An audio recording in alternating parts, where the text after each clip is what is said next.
about that sometime in the future. I'd like to have a little work session with us to talk about that. So Yeah, I'm thinking that's something to present. Probably before the next board, right around the next board meeting, we should have everything. When are you going to be gone, Steve? 26th, 3rd. So I'll be back. I'm coming back in Thursday. I want to try to push that meeting on to Friday. Sit back here. Do you really want to be here? Beer meeting? Yeah. Okay. I want to be here for that. Well, it's 8:30. We'll go ahead and call this meeting to order. Spread out now, make sure you got plenty of room. Is there any additions or changes to the agenda other than the absentees? What should we do on that, on the absentees? If not, I would move to approve the, I'll move to approve the agenda as presented. Second. motion been made and seconded to approve the agenda as all in favor? All opposed, motion carries. We have minutes from February 3rd and February 4th. Any changes to those? Make a motion to approve those minutes as written. Second.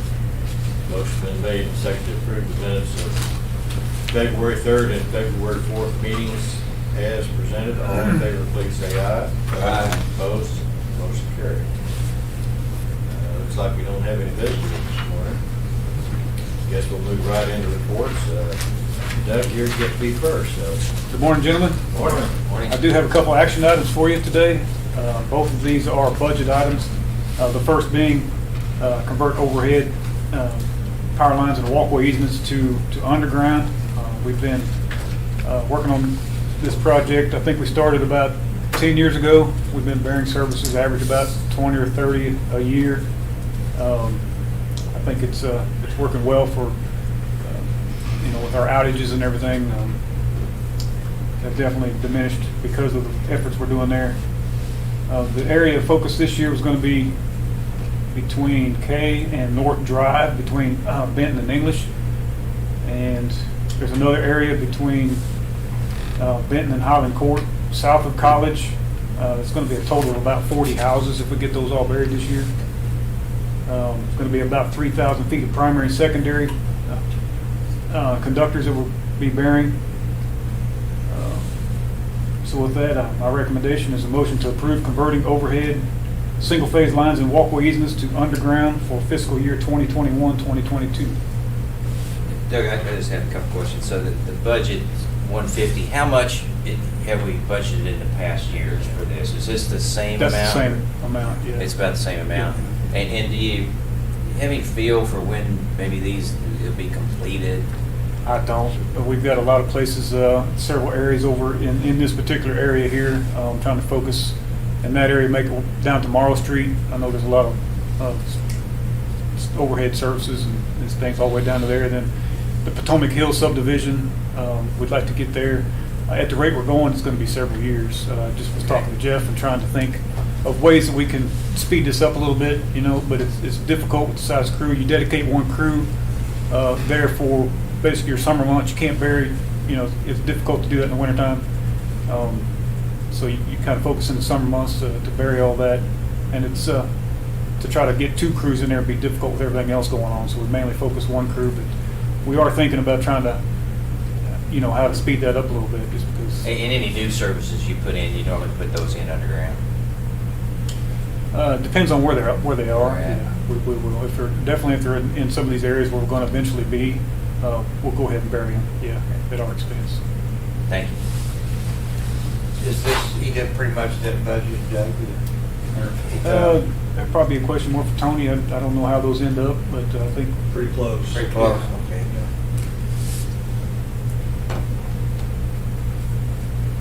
yeah, I think a lot of factors just on the weather and how much they're able to do. So we push the 150 every year. Got any luck with the other guys getting their stuff off those poles, getting those poles out of there? Or they still? Fiber guys do a pretty good job getting off and transferring. Cable TV, AT&T, they're very slow. We have some areas where cable TV is the only facility left on the pole. So our plan there is to to just transfer ownership to cable TV, be their pole. So, We haven't caught up with what they did last year, but we're not too terribly far behind. Some of the stuff they did between Dexterland and Colby, we had some trunk lines going through that we can't bury without doing a whole lot of resplicing, so we left some of that overhead for now. and we'll maintain ownership of those poles if anything MMU is attached to it.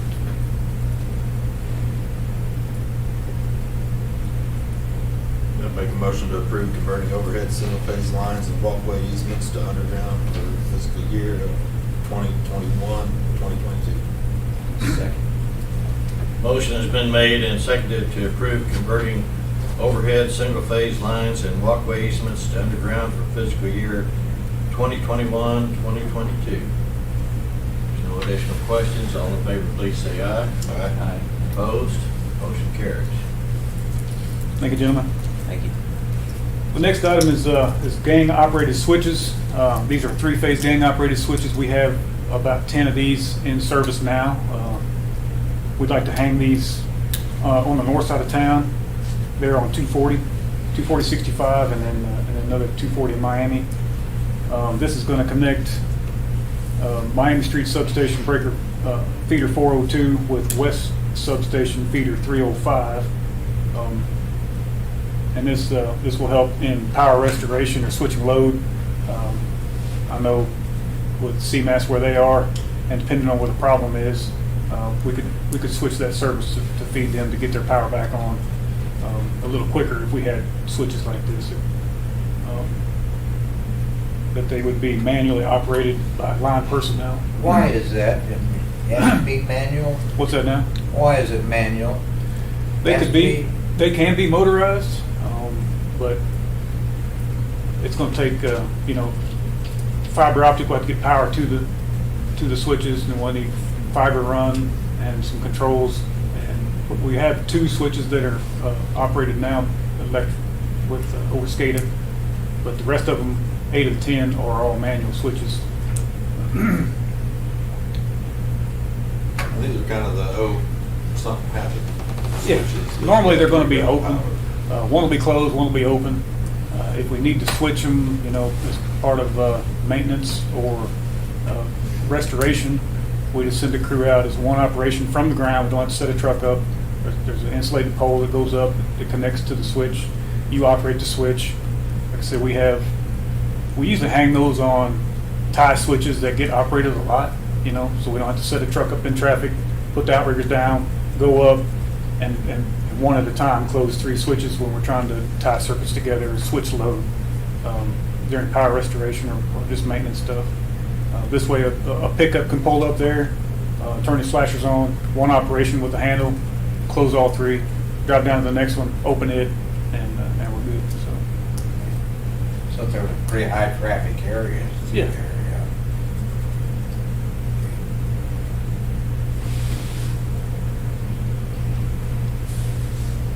I'd make a motion to accept the recommendation to request bids for 2 3-phase gang-operated switches.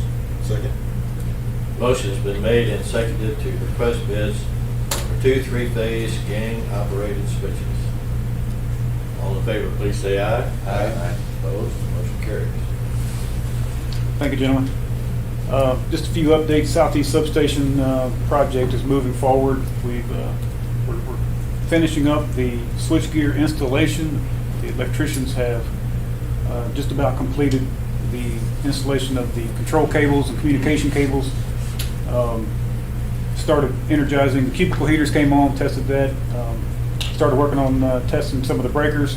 Everything's going pretty smooth now. I think we're getting real close to energizing the cubicles, getting relay settings put in, and start switching that, putting that service back in, putting that substation back in service as far as the switchgear here potentially next week.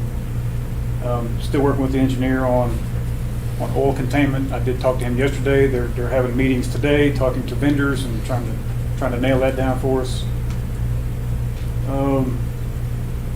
If you read there, we had truck 305 and it broke down. It was in Sedalia. It had gotten broke into. Several tools and equipment was stolen off that truck, and some of it was just damaged. That truck is now back in service. It had a bad fuel pump on it. We do have it back, getting it stocked back up with tools and everything. So is that all on us? I've been talking to Rush over there, and their insurance doesn't cover that stuff. They are looking at maybe giving us some kind of, helping us out with some of it. I think it was like around $6,000 Yeah, it's about total. $6,000.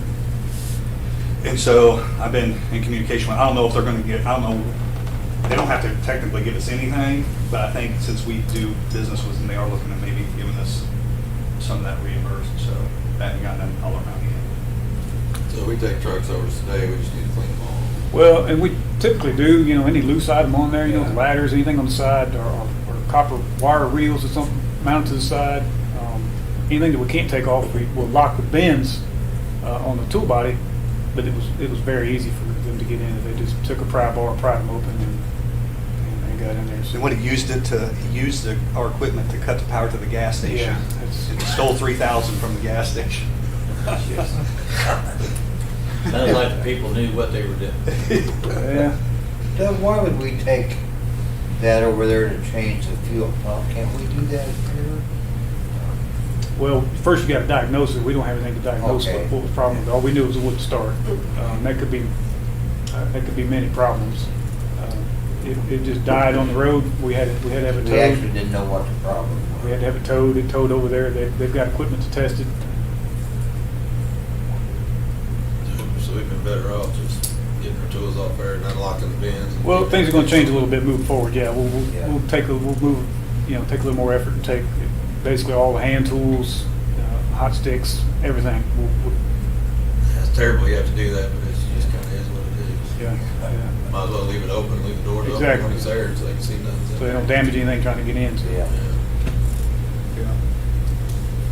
Only other thing I wanted to mention was I've been contacted by grounds personnel for the high school. Evidently, the baseball field backstop net came down during the wind. I think in the past, the board's been generous enough to let us use, as far as electric distribution personnel, use bucket trucks to go after hours and work on that, help them get their nets and stuff put back up. I guess season's getting ready to begin pretty quick, and they're kind of in a pinch now, need to get that put back up. So, trying to find volunteer help, and your evening daylight hours are pretty short. If the board doesn't have a problem with it, I may just catch a Friday when I'm short-handed on short crew, and I can just send a couple guys down there to just take care of it for them during the working hours. For the high school baseball. Yes. Yeah, they contacted me, and my truck can't do it. I don't have a big enough truck, so. Or out of town. All right, other than that, that's all I have. I'd say if you can pull it off on Friday, you got a spare crew, so you might get it put back out. All right. It's too bad Monday's a holiday. Sounds like the weather's gonna be nice Monday. Yes. Yeah, that kind of helps with your time frame too, because you can only do it when it's dry. and Right. it's- Yeah. and you can get on Conditions that gotta be ground right. without roughing it up. Exactly.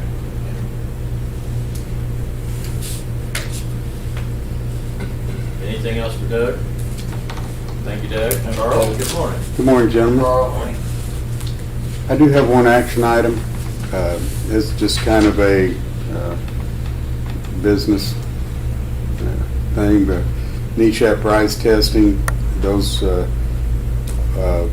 units 7, 8, 9, actually 10 and 11 also, reciprocating internal combustion engines are required to have this testing done every 3 years.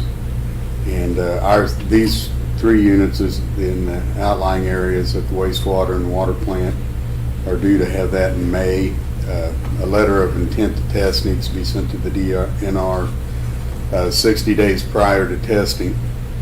And Hastings Engineering has always done this for us in the past. They have merged with BHMG Engineers, which BHMG does a lot of consulting and things for utilities, industries, and regulatory compliance and oxidation catalyst stuff and transmission lines, just on and on with the utility work. Rancy Hastings is one that did the work, is actually working with them. They sent us a proposal kind of just the cost of doing business thing. But my recommendation is for a motion to accept the proposal from BHMG Engineers Incorporated for $14,500 to complete the NESHAP Rice compliance testing of units 7, 8, and 9. You said something about 10 and 11 as well, we gotta do That, we do those in off years. Since they're due every 3 years, we do 7, 8, and 9, say this year. Next year we'll do 10 and 11, and then we'll have a year we don't have to do anything. And then, yeah, it just kind of keeps rotating. I might mention too, RMC Environmental is another engineering group that actually does the testing. BHMG will oversee it, see the testing, they work together. So they're using the same environmental company that actually performs the tests. So.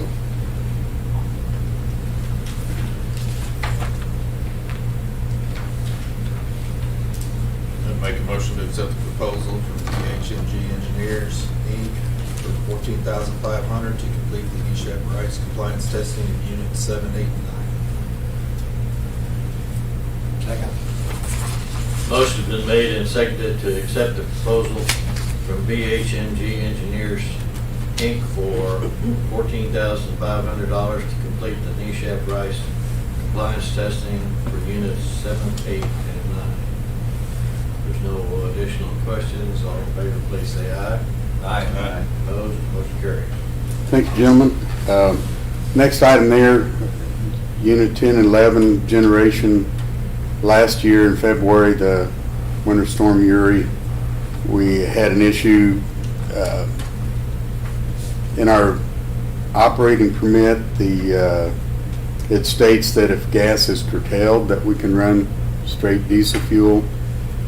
What the gas companies have started doing is they're kind of implementing a financial curtailment. They just raise the price up so high you can't really, it's unfeasible not feasible to buy it. So I think the price went from like $2.38 the week before to during that winter storm it was over $400.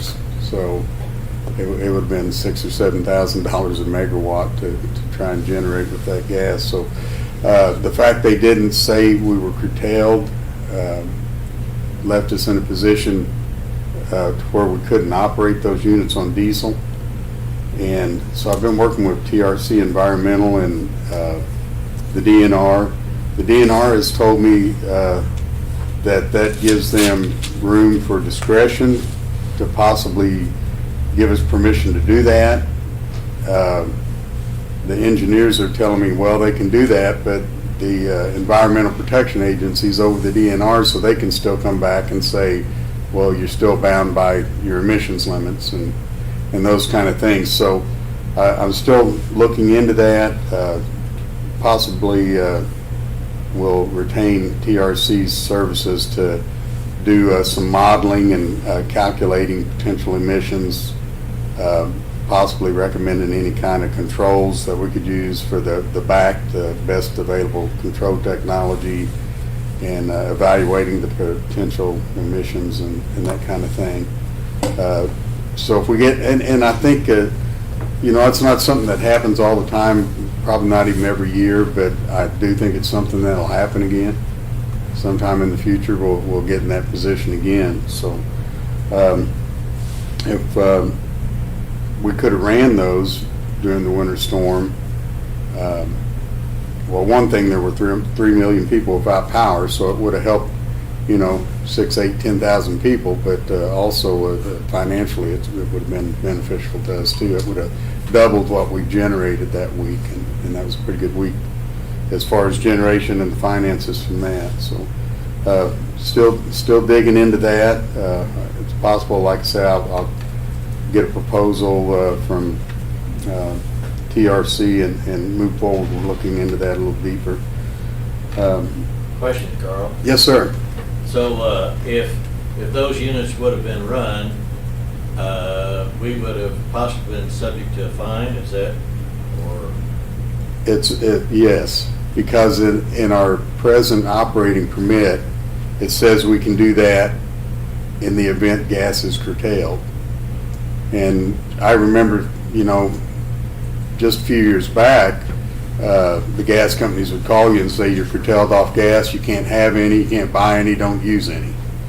And in that situation, we could have, but what the TRC is telling us is, well, you could still run into trouble if you exceed your emissions limits. You can buy it at $400, but, you know, you're. Yeah, it's just not feasible to do that. Curtailing, they're just raising the price. Well, but I guess my question is, bottom line is, so EPA and/or, well, I think DNR probably would be online, but EPA may come back and say, okay, if you ran these units, you're gonna get fined, right? The DNR can use their discretion and say, okay, the gas prices are so high, you're feasibly curtailed off of them economically, and give you permission to go ahead and do it to bypass that wording in our operating permit. Yeah, I But the EPA could override them and say, well, you've exceeded something. And so I'm just trying to make sure everything's in order before we get in that situation again. And I understand that, but I guess my question and thought is, okay, we get in that situation, we get a fine, what type of a fine are we looking at? And here's my thought is, if it comes down to getting a fine and saving several $1,000s to go ahead and run, I might look to go ahead and run and take the fine, because it's gonna, in the long run, it's gonna be in our best interest.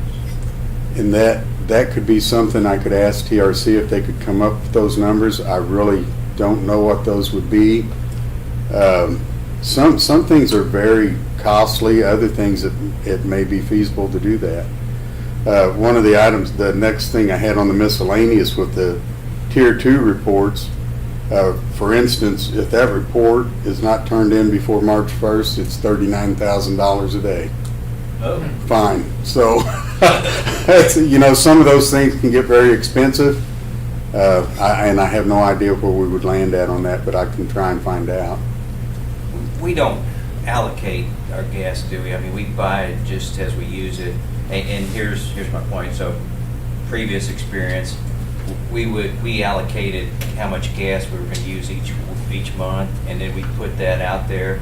So then, if we, you know, if like gas prices, you know, jumped way up, we had already purchased so much for the lesser cost. So they would put us on curtailment. They'd say, hey, you can switch your boilers over to fuel oil, and then we'd save them that gas so they could go out and charge more for it. But I don't know if we do. We don't allocate gas here, do we? We actually just allocate like a decatherm a day in the pipeline because it's easier to nominate when you already have gas in the pipe. But the issue and we use a marketer. It comes off a panhandle, but we do have a marketer. And if you purchase gas, if we do that, and you never know when you're going to run. You know, I thought with the colder temperatures coming in, we'd probably be running last night, but I didn't get called. So, but if I were to say it purchased gas to run last night, and then we end up not running, well, then there's a buyback cost, and if you pay, I think the prices today were around $5.50. Well, I'd have paid $5.50 for that gas, and they would have bought it back for probably half that. So then you're spending thousands of dollars and not doing anything, any generation or anything. So it's they've kind of got all the angles covered. That answers my question. We do use a marketer. Okay. Yeah, yes, sir. Okay. Thank you. But with that, just the miscellaneous things down through there. And by the way, the Tier 2 report has been finished. It's been submitted, and the copies go to Jennifer. She makes copies. We send it out to about, I think it's 9 different emergency response commissions, fire departments, that kind of thing. And the reason we have so many is part of that includes our gas line, which runs through different counties. So, and she's mailing all those out. It has been submitted. That's complete. Did have a Title V inspection, which is kind of the big inspection. The DNR was here for about 3.5 hours, asking questions, getting reports, making sure that we're in compliance, and recording and reporting all of our emissions and everything. The Title V is with the Air Pollution Control Act, so that's all to do with emissions. I haven't received the official report, but at the end of the day, when he left, he said we were in compliance, so that was good turnout there.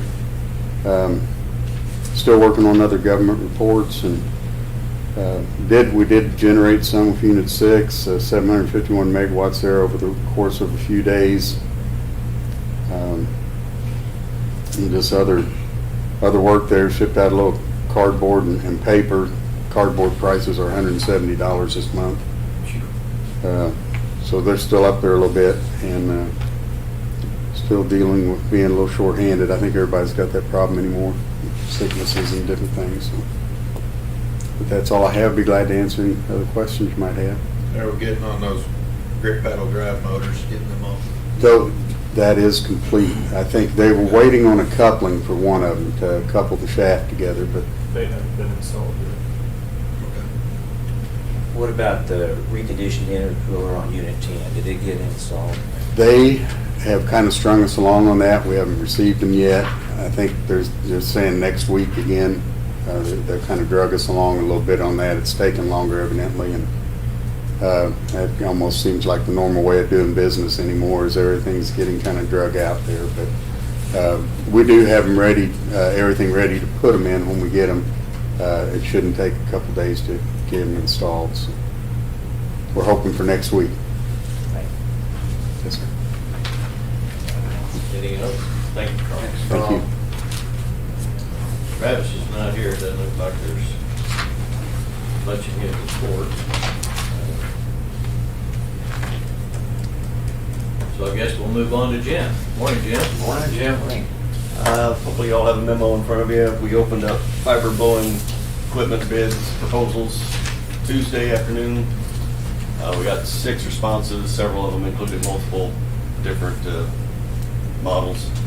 A lot of wordage there, but basically there's 4 different proposed models. The cheapest 2 require air compressor for everything, no hydraulics.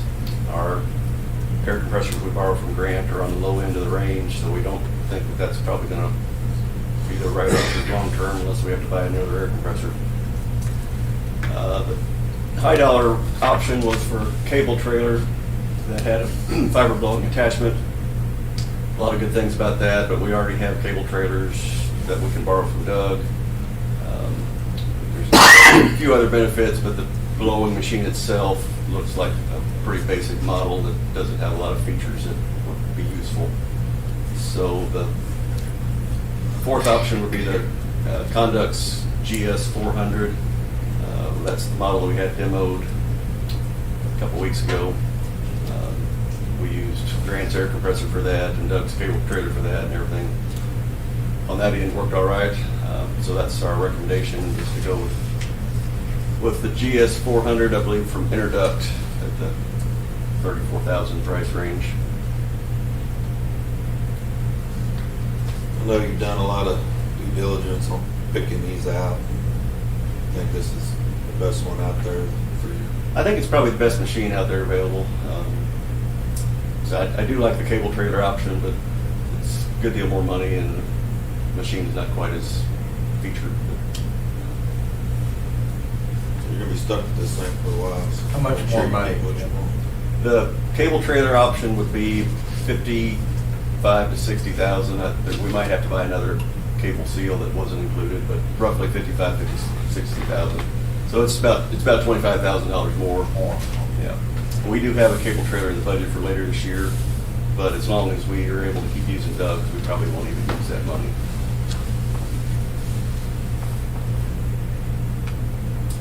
The first demo we had didn't, nobody quoted that model, so I'm not sure if that was just a time frame issue or the fact that it couldn't do the flat cable, but nobody quoted it.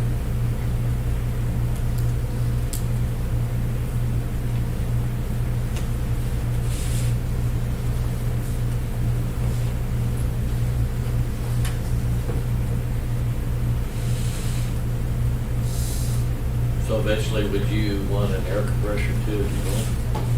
As long as Grants is able to keep up, he's got two that he doesn't use very often since he's, doesn't use the manual hydraulic jacks or pneumatic jacks. He's got two that we can use as long as they're able to keep up. We don't think we'll need one. We might need the air cooler, which is, one quote was for $10,000 for that. I've seen them cheaper, so we might need that later. There is a chance that we get heavy into this, we might find out that Grant's air compressor can't keep up with longer pulls or blows, whatever you want to call it. But all indications we've seen so far, the two demos we've had, Grant's air compressor worked all right. Okay.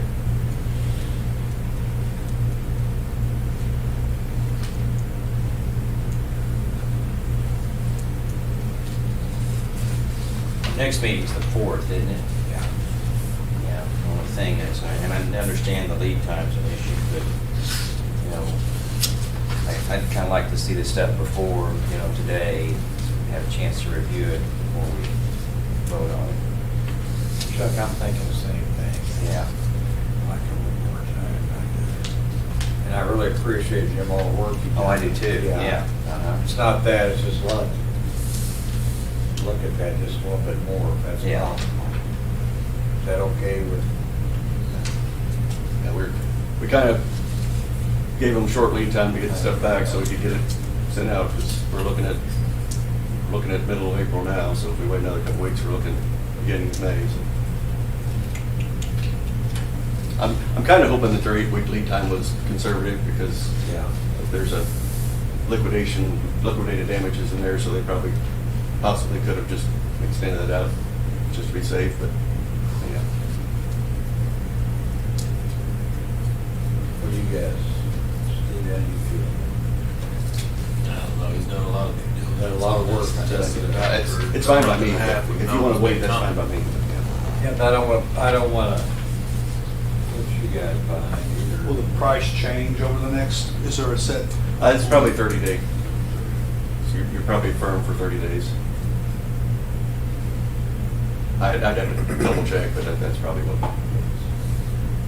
And I think this demo, Jim, didn't, you have to remind me, what did we do with it on that demo? How much did we blow? And The first one we did 4,000 feet. 2,000 each direction, didn't it? No, the first one was 4,000 all in one direction. Oh, one, Yeah. okay. The second demo, we had some issues, so we only got about 2,000 feet before we had to quit. we did that 4,000 feet, in like, what, 15 minutes or something? Yeah, it took about 22 minutes is what I'm told. Yeah. Now, is this some of this money that's tied up? I mean, is this some of our grant money we're using, or is this just straight out of the? It's out of our budget, yeah. Out of your It's budget? not- We don't We have any could equipment. technically submit it to the grant, but we've decided that the only thing we want to submit is our labor and material for grant. Now, I guess if we got into a situation where we weren't going to use all the money, which I don't think is going to be a problem, we could technically maybe submit it down the road. Yeah, I'm not sure if you have to do that in your application and you can't change it later, or if you can do that retroactively. We kind of made that decision early on that we didn't want to tie up grant with equipment and stuff. It was more of just materials and labor to cover costs. But this was budgeted, I think 50,000 we had budgeted. We had 50,000 for fiber placement, and we were planning on spending about half of that, 2/3 of that for this, and then another 15,000 later for some cable management stuff.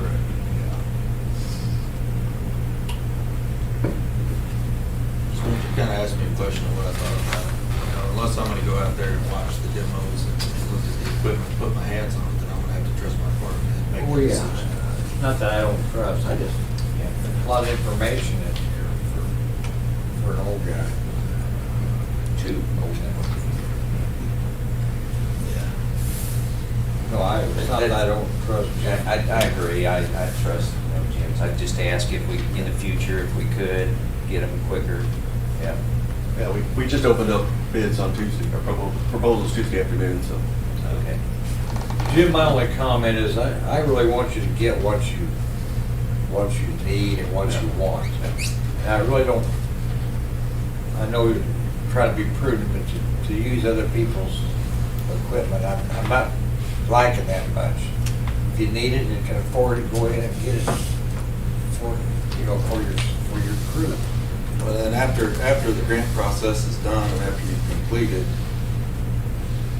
if we could use their cable reels and that air compressor, how often in the future Yeah. will it come up where you need to have a full standing trailer with everything on it that you Yeah. can go do a whole nother $10 million project? Yeah. It's probably not gonna come back up. Yeah. So if we could share for a couple of years and save $25,000,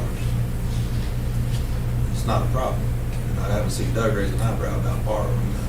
Doug hadn't much, haven't any eyebrows. That's true. That's true. But, that's Yeah. just my thought. I'm good, yeah. Well, I think that the internet is a great project, and I personally would like to move forward as quick as we can so we can, especially if we get some nice weather. If the weather stays crappy, it doesn't matter. If we get some nice weather and can keep moving on, it's gonna help everybody. We have pretty much caught up with all the poles we're able to do under 2,000 feet. We did 14,000 feet last week and 7,000 this week before the snow, so we're pretty much caught up on all the shorter poles. So Contractor's still keeping it up? he's still taking a break until the ground cooperates. Are you familiar with this Galloway crew? I'm not, no. We sent it out to all the electric distribution vendors on our list and all the fiber distribution vendors on our list. So we sent it out to about 30 people. So I'm not sure if they're an electric distribution vendor that I don't know about, or if they just some other company that's got a different name that I'm aware of, that's their headquarters or whatever. We have dealt with Interduct before, several of the others we have.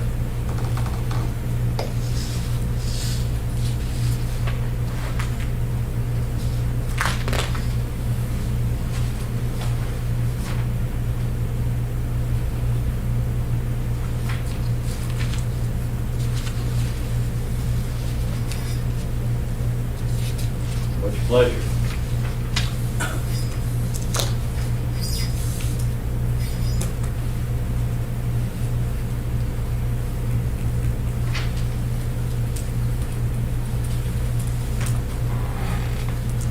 Want to wait? I'm okay. I'll make a motion, pretty good in the future. To accept the proposal from Interduct.com for the Condex GS400 for $34,975 plus freight. Second. Motion has been made and seconded to accept the proposal from Interduct.com for the Condex GS400 for $34,975 plus freight. Any additional questions, concerns? Not all in favor, please say aye. Aye. Opposed? Motion carries. I do like what Chuck's saying though, if these get made up, you can just email kind of like the budget does, just something we can see beforehand. Because there was a lot of information in here that I got here Whoever I looked got at it here pretty at quick. 8 o'clock this morning, I was able to peruse it. Thank you. As I mentioned, we pulled several thousand feet of fiber. We're just about caught up with the shorter poles, and other than that, just waiting on decent weather. We've got a lot of customers that are anxious to get fiber installed, and we haven't made any progress on burying stuff. That's about it, unless you got questions. We're pretty much done on burying until the ground thaws. Yep, yeah, other than our installs, we've got, I think we have 5 on the list that we've installed service, but it's just laying on the ground, and we have to go back and bury. And then we've got another 30 on the list that are waiting to even get that far. Does Coleman, has he had another crew during the spring and summer months? Or? He hasn't yet. I don't know if he plans on it. Seems like he keeps up pretty well with his one plow, and he's got a mini excavator and another guy. I'm not sure how much additional people he would benefit from, but I haven't heard. As long as we're not waiting on him. Yeah. Crew or equipment, some kind of bottleneck. I don't know if there is a bottleneck, because I think as long as he's staying ahead of us, we're not, waiting on him to pull it, he's good. And He gave us he'd be paying prevailing wage for anybody else he hires. So. Yeah. He did, I he know did Gabe's talk about pretty it when he aggressive. first started, he talked about hiring a couple more, but he hasn't yet. Second round might be more challenging, you know, because you're out in the county. It's quite a bit more. Pretty likely we'll have to have two crews going for the second round.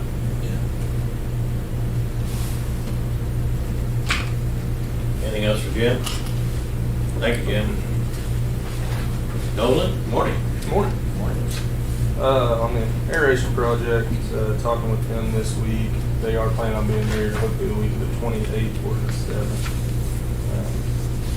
I think one of their first things they're gonna do is they're actually gonna build, I don't know if anybody remembers the existing road that used to go towards the house. They're gonna reuse that road bed, gravel everything, and get their trailers set up. I think we did have some comments on communication equipment. They don't want to set it down by the levee? No, they're gonna go up on top of the hill. Oh, okay. I think the biggest reason for building that road is when the electric building comes in, it's I think it's 34 foot by 15 foot precast concrete building. It's gonna come in on a low boy, and they can't make it over the berm there by the headworks with that, and they didn't think they could make it up the steep grade by the UV, so they're just gonna build a new road. So, anyway, so that's moving along. They should be on site in a couple weeks. The holder for the samplers to do our domestic sampling, they're done. Hopefully, we'll be doing those tests here in the next couple weeks. Other than that, I don't have a lot much. You guys have any questions? Kim still on site, or is she coming and going? No, she was just here those 2 days 2 days. during the inspection, but we've communicated a lot, her and Jeff and the lab, myself. But she has a sample plan altogether, and it would be going a little bit better if we weren't getting snow every time we planned on doing samples. So we were planning on doing some of our influent and effluent sampling to take down to the lab yesterday, but that did not work out, of course.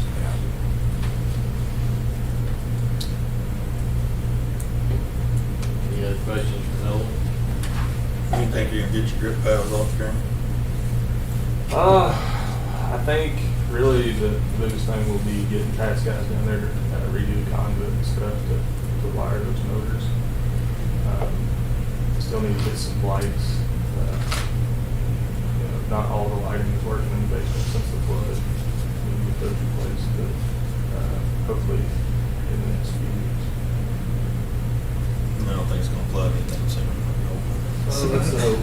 It's gonna be a whole different mess, but. That's a big melt. We are still looking at, we did get some options for the submersible air pump motors, so we wouldn't have to unwire those, but we're still waiting.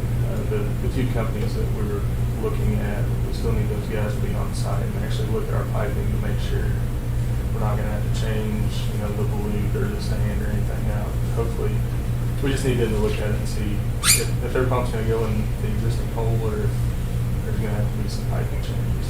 We don't know that. Yeah, regardless, we're gonna let these suckers up, right? Yeah, so now the paddle or the grip paddle motors were only about 2 foot off the floor. Now they're going to be 8. They'll be up close to the ceiling. But the grip pump motors are down in that pit. I don't know if you've been down there, obviously, but if we get about 8 inches of water, if it comes up out of the trough about 8 inches, it goes down into that lower pit where the pumps are floating. So even if we do get the paddle drives up out of the way, we still got to get those other ones. Yeah.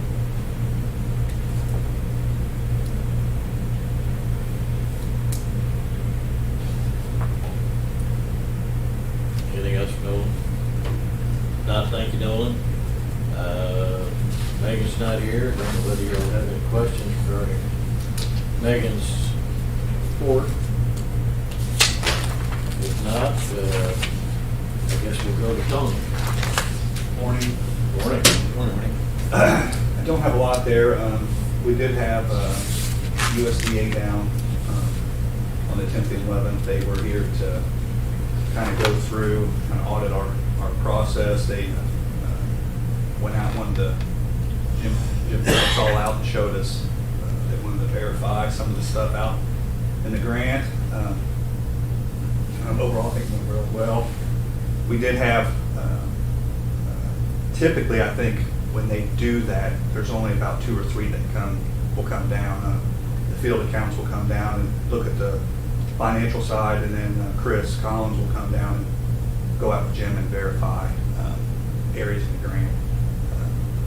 If, like I mentioned in there, since we were the only utility, I think, in the nation to get around one, I think we had a lot more guests. They had some higher ups wanting to come down and see it. Not in the picture. We even had some, I think it's Carthage IT guys came down because I think they're looking at applying for a 4th round. So they were down too as well. So I think everything went well.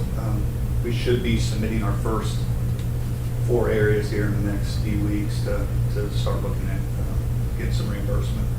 On this first round, though, the first 575 will be a loan through USDA, and then once we do spend that, then we'll be into the grant 575. Liz, who's our field accountant, she said that they probably wouldn't come back down until after we use up most of that loan, and then they'll come back down and do another kind of audit, and then after that, they probably wouldn't be back down till closer to the second round. So I think they were pretty impressed with how we had everything laid out and how Jim had everything designed. So I think that overall went pretty well. Other than that, just working on some miscellaneous things there. We do start our go live process next week on the software. So that's going to take around a 30-day process, but we'll kind of start implementing things next week. And How you feel about that?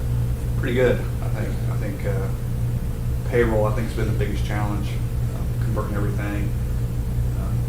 But I think we're on track. Should look pretty good. I know I'm trying to get new general ledger accounts out to all the department heads because there is going to be some change as far as account numbers and stuff. So trying to get a little book for them out.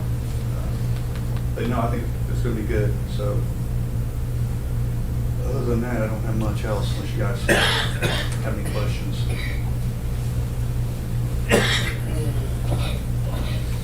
I really would like at some point in time to sit down with you and Jeff and the board and go over some options for economic development fees. And Yeah. start trying to sort all that out so we can have something to present. And one of my goals on this is to have enough information to answer their questions. Right, and Sometimes I've been doing some research over since we met with them, and I'm putting together some things. I'm trying to get information for you guys that looks at the whole picture, not just one thing, because I think we need to look at our cash reserves, we need to look at how future projects. So there's a lot of things I think you need to look at before we do something. I do think I think we can do something. But me personally, I think it would be better if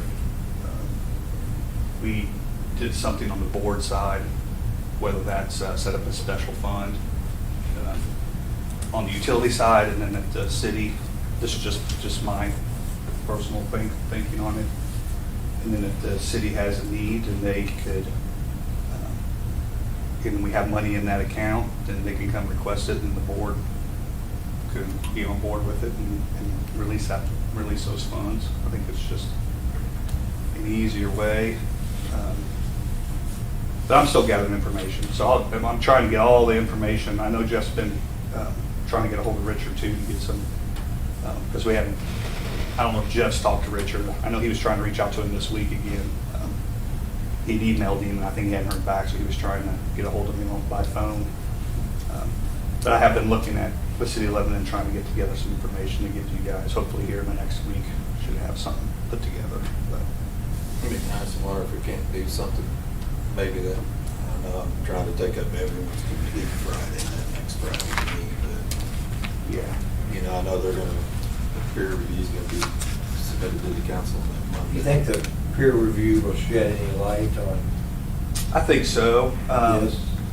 I know there was some questions they had when they were down here, recommendations they were looking at, and I know cash reserves policy was one. We don't have one. They were recommending. They also wanted us to have more documentation on our interdepartment loans. You know, in the past, we've just said, hey, if water needs a loan, we'll do it. Well, that's good, but maybe we need to start, you know, having like an actual terms and agreement, documentation. So I'm trying to write something up now. I'm guessing that those things are going to be recommendations because they mentioned them when they were down here.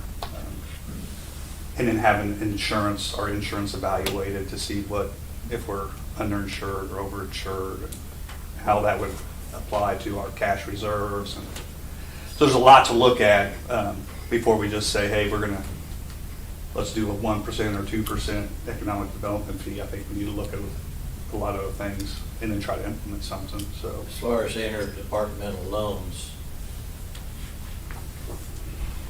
what are they basing their recommendation on? Are there other people that do that, and if so, what do they do?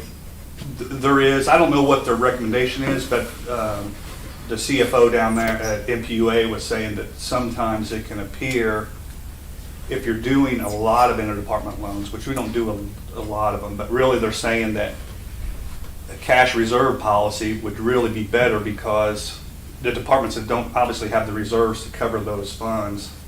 So is it beneficial to the ratepayer to be loaning that money out? You could get into a position where it could be bad, and I think we've done pretty well with what we've done with our interdepartment loans. But with this Nolan's project, it's going to be a challenge because we're looking at doing a loan through NPUA,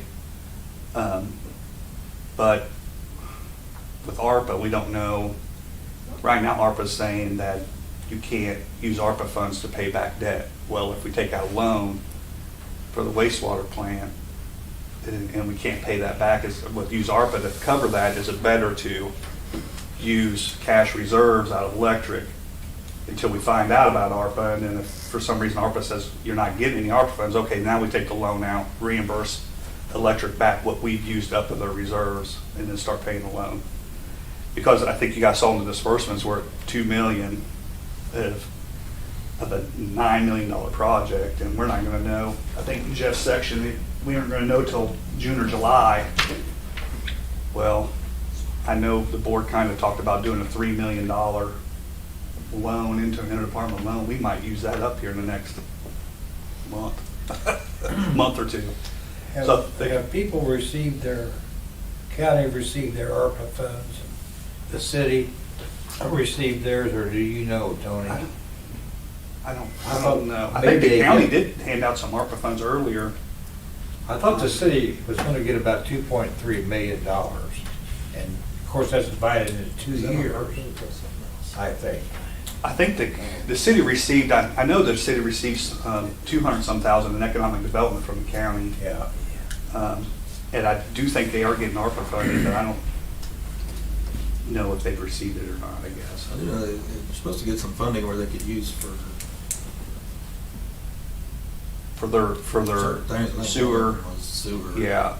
I know Jeff has That was mentioned, ARPA. and I haven't sat in those ARPA meetings, Jeff's been involved in that, but I think they're looking at the city, they're wanting your cities to match some, if you can use ARPA funds and matching, you're more likely to get some funding from ARPA. So if we were able to get the city to match something on it, it might help. But I haven't sat in all those conversations, so I don't know for sure.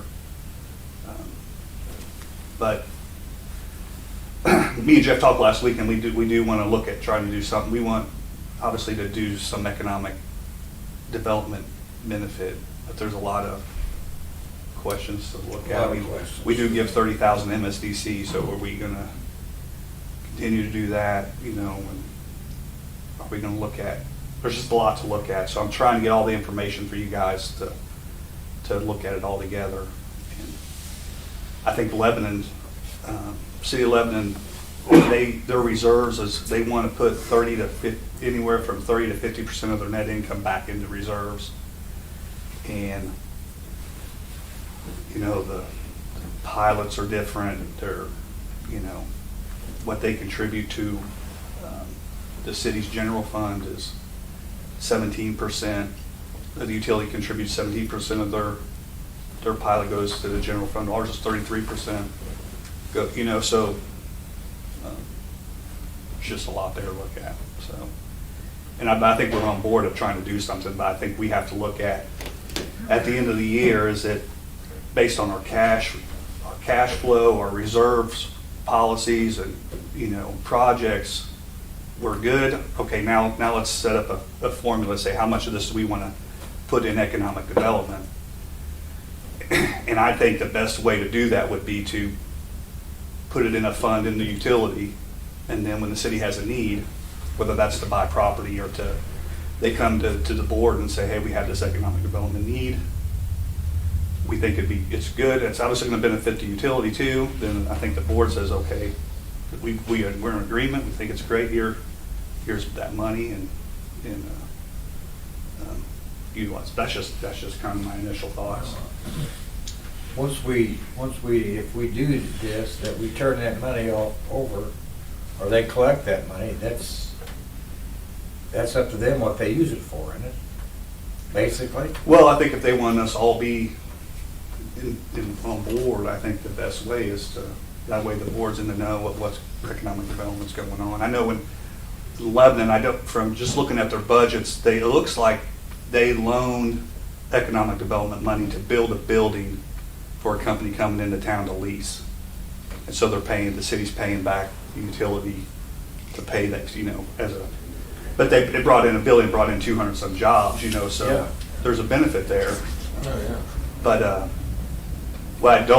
what I'm hesitant about is putting in something that's, you know, I mean, I know that was mentioned about housing, you know, a subdivision, but is that really economic development? Or we just get people moving from one side of town to the other? Or is that subdivision bringing in jobs? I don't, you know, there's a lot of things. I just think it makes more sense if we were to set something up, it was more on the utility side, and then, like I said, the city can do a lot more than we can with that, but I think there's a room to come request that money, and then we can provide that to them, so.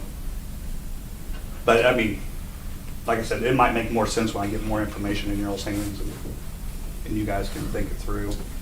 Well, I tell I'm really hesitant about this. When I pay my utility bill, I pay that bill for the maintenance and upkeep, operation of the utility department. That's what I pay my utility bill for. Not in order to develop some fund that we have no control over. And I'll shut up and wait till it's time. to Well, and discuss. like in our meeting, I mentioned, you know, to me, the utility side of economic development is, hey, there's a business that wants to be here, let's give them a discounted rate, we can put in the infrastructure to get them in here. Like I said, what I'm hesitant about is just getting money is not gonna grow economic development. I mean, we have, you know, my job is to look over the finances of the utility and what's best for the utility. And I agree, you know, bringing in businesses that brings in jobs and will grow the utility is beneficial to the utility. I just don't want to get into a situation where we're just giving money every like Jeff had mentioned, getting stuck with something that we're just giving it. Even like Carl, if the units don't run and we have a bad year, I think it's more than just looking at our net income of how we have done this year. I think we have to look at cash flow, reserves, and a lot of that involves setting up reserve policies of saying, hey, our reserve is going to be 6% or 6 months of cash on hand, and you know, and I think the peer review guys will have recommendations on that. So, Well, if our income is increased, that 1% there you'd like to take is also going to increase. But you know, like I said, in City of Lebanon, they haven't utilized that 1% since 2015, and I don't know why they haven't, you know, but I think we have to be aware of the burden of the, you know, how much burden do we want to put on the utilities as far as, you know, economic development, because it's really not to me, it's not the utilities' responsibility to grow the town. We're there to help support when growth comes to town. So, I'm gonna go back to the interdepartmental loans. I personally think that we ought to work towards a departmental loan for wastewater rather than continue looking at NPUA loan till we find out about this ARPA situation. I agree. I mean, if I would rather be safe than sorry. And later down the road, if we need to borrow money, we'll pursue that. But in the meantime, I just think that's the. And that's kind of the way I've been leaning to, Ken, because I don't want us to get in a situation where we do get ARPA funding and now we can't use $4 million of it because we Right. borrowed it, you know, and Yeah. that's why we've been kind of dragging our feet on the NPUA loan. We started that process and then we're like, hold up a little bit. We want to see, you know, because I think they said 90 days for when we apply before we can get access to funding would be roughly 90 days. So if Burns and McDonald's, they're going to be set up in March, you know, and we won't know anything on ARPA until June or July. We could be $4 or $5 million into the project by then. Well, And we have the reserves to cover that. Yeah, I understand it. And following up on that, you know, with this peer review, if they're gonna make recommendations regarding that, that's fine. But I guess my question is, are there other utilities that make interdepartmental loans? And if so, do they have something in place that we could use as a guideline?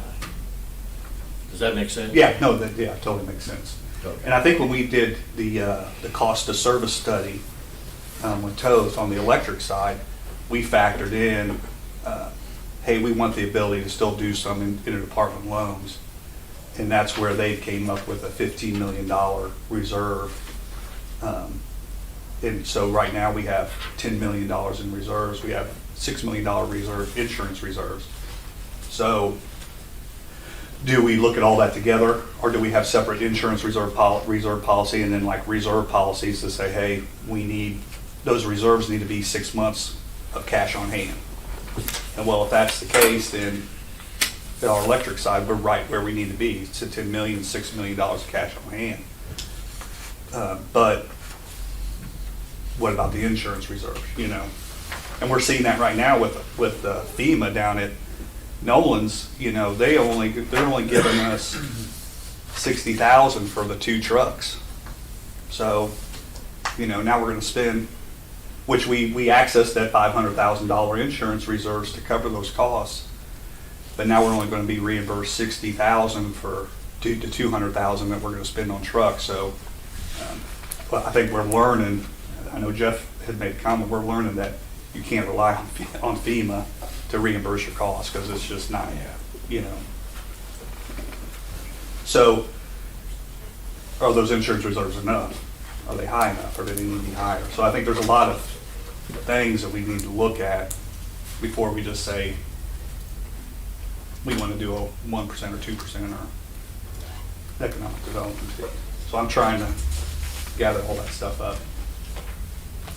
And I know a lot of insight will come from Richard down at Lebanon as far as how it's working for them. And I know Jeff was trying to reach out to him, but I haven't heard from him. The only research I've been doing is just looking at their audits and their budgets and trying to see, kind of make sense of what they do and how they're doing it, and the dynamics. I know Lebanon's same size town as us, same utility size as us, you know. So, but I'll get all that on paper for you guys, hopefully. Do you ever remember right that a possible MPUA loan would probably cost us another $1 million on that? Yeah. Yeah. Yeah, but that's something to consider too. Yeah. So you want to maybe look at spending an hour or two after the meeting, Friday the 5th, if that's, Fourth. we looking at scheduling meeting the 5th? Fourth, right? Yeah, or, Oh, yeah. Because that's a Friday, I believe. Friday, With the Friday. Uh-huh. okay, it says Thursday. Oh, it does say Thursday Yeah, the that's 4th, my but mistake. Okay, Sorry. that's what I was basing that on, because it's, that's actually Friday the 4th. so- okay, all right, okay, It was Thursday the 3rd. Yeah. all right. I don't even know what day it is. Do you think you'll have maybe something we could, I think so. I know Jeff had reached out to MPUA to make sure that, and they seem pretty confident they'll have something to us here probably the next week, so. okay, all right. To get to you guys beforehand, so you're not just opening up the peer review on that Friday. We'll have it to you that week, hopefully. Any other questions for Tony? Thank you, Tony. Any questions about Jeff's report? No. Okay. Cash disbursements. Ooh, Tony. Trying to give you guys a heads up It's 10,000 for our audit, is that right? there. Yeah, that's about- 20,000 total, and they usually we do 10,000 before they start, and then remaining 10,000 once they're done. Yeah, we're getting out of where we're seeing something from Burns pretty much every month. Yeah. So. That's a biggie.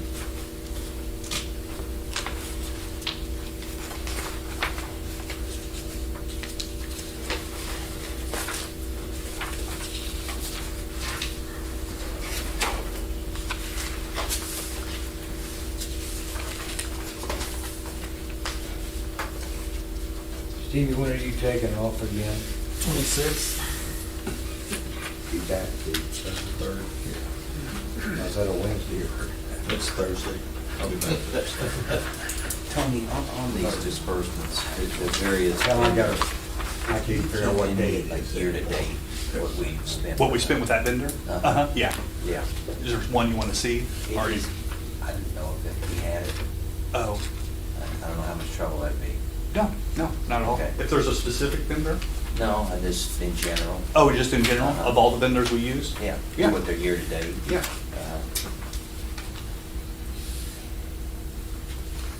Tony, you were figuring how much business we do in town. I know that's probably on, we do quite a bit of business. Oh, like utility as a whole? Yeah, you know, well, like with, tire companies. Oh, uh-huh. You know, and people that, local vendors, let's say. I know we try to use. That's where a year to date number would help. Yeah, Where you you're right. see how much I you gotcha. spent. Yeah. Uh-huh. I think we. Yeah, if it's something you guys want to see every month, I can, or if you want to see it a couple times a year, I can, or. You figure I can run it from like October, October's beginning of our fiscal year, so you'd have the first, I can do it by quarter, or I could do it. Yeah, maybe by quarter. Uh-huh. Thank you. Yep.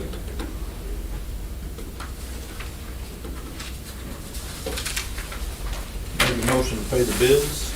Second. Motion been made and seconded to approve cash disbursements. All in favor, please say aye. Aye. Opposed? Motion carries. Any other business? If not, I would entertain a motion to adjourn, unless you want to do something. Motion to adjourn.